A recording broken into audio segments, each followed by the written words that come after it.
And welcome back to Sports Weekly on IEMG. I'm your host, Pep Fernandez. High school baseball highlights in this segment. The Aquinas Falcons baseball team has already played in some big-time tournaments across the entire country. One of the biggest here, at least in the state of California, is the Boris Classic, featuring some of the top teams up and down the state. Well, the Aquinas Falcons were at the Boris Classic. They had some big wins, maybe none bigger than this one. Aquinas taking on Santa Margarita from the mighty Trinity League, and that is Seth Rajak at the plate. Bases loaded for Rajak. Here's the pitch, and Rajak smacks a grand slam for the Aquinas Falcons, and that would be all the scoring they needed in this game, as Aquinas would win 4-1 the final score. So a big win for Aquinas Falcons against Santa Margarita at Mater Dei High School at the Boris Classic. And now the Aquinas Falcons go back into Ambassador League play. As we record the show, the Falcons have a huge game against Arrowhead Christian. They have not played the Eagles yet,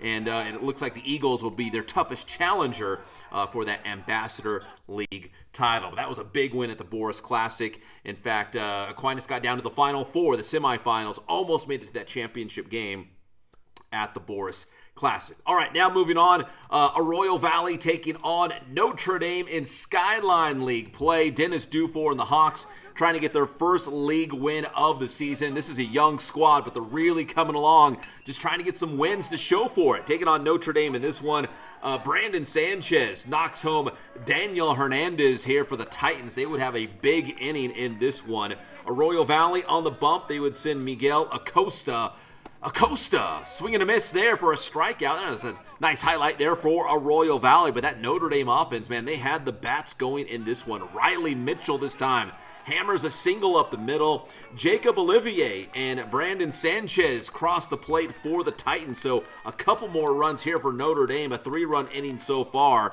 And they weren't done yet. Now it's going to be Braden Mitchell at the plate for Notre Dame. To third base, the fielder's choice. And here comes Riley Mitchell touching the plate. 4 runs already for Notre Dame. The Hawks get out of the jam when Marco Naranjo makes the nice catch at second base to end the inning there for that Notre Dame attack. Then it's going to be Olivier. He was the starting pitcher for Notre Dame. He's only a sophomore, but the guy can hit as well.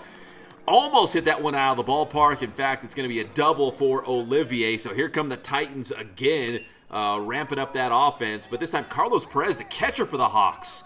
He's got a beat on it. Nice play there by Perez coming from behind the plate.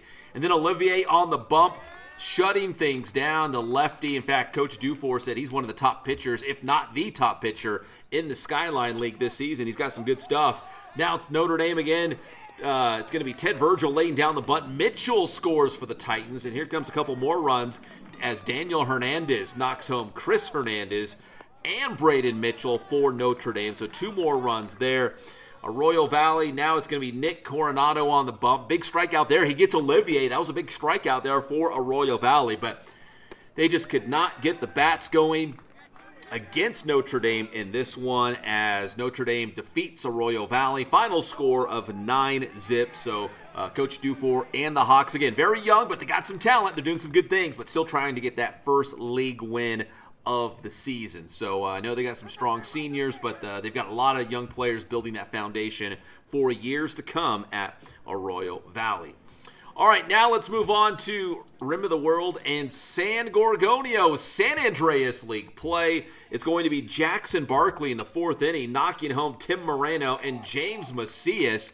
San G would go on to win this game by a final score of 9-2, and it was a big, big week for San Gorgonio as they took the entire 3-game series, a 3-game sweep for San G, as they beat Rim 4-3, then 9-2 in the highlights that you're seeing, and then also 10-4 against the Scots. So big week for San Gorgonio.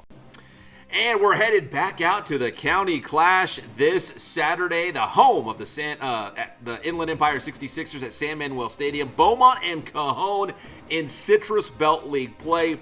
Both of these teams right now fighting for their playoff lives. Cajon coming off a tough loss this past Saturday at home against Yucaipa, so the Cowboys trying to bounce back against a tough Beaumont squad. So both these teams, again, fighting for their playoff lives. A very, very important game. It's this Saturday, that's April 22nd, 4 p.m., first pitch from the home of the Inland Empire 66ers, San Manuel Stadium, and we will have the game live on IEMG. So check it out. Cowboys and Cougars this Saturday live on the IE Media Group YouTube channel.